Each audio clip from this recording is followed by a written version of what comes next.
Yes, clearly there are different Christian understandings of who Adam and Eve might have been. I mean, some people would simply take the whole story of Genesis as being a very symbolic account of all of humans that God has loved and brought into being and who are made in his image and who've then fallen, and then Adam and Eve become the kind of story of every man in that way. I have to say I take it in a more historical sense, actually, myself.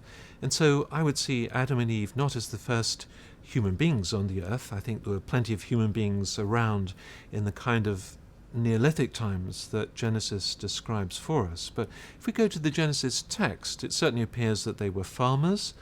There were other people around at the time, because if you remember, after Cain had killed Abel, he was a fugitive on the earth, and he said to God, he complained, I'm afraid I'm going to be a fugitive in the earth, and I'm afraid of people killing me, actually, if you look at the text.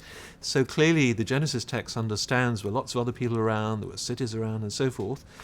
So it looks as if the Genesis text is telling us about things going on in Neolithic times, maybe 6,000 to 8,000 years ago, and so forth.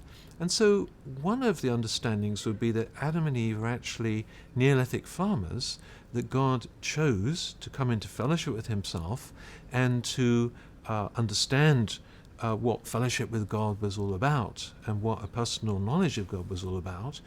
People to whom God gave commands and to whom he had expectations. He revealed himself to them in a special kind of way.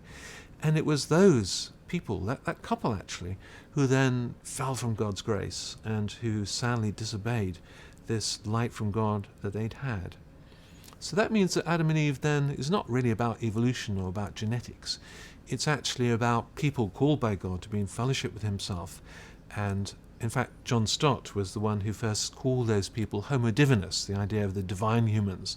So it was necessary but not sufficient to actually be anatomically modern humans.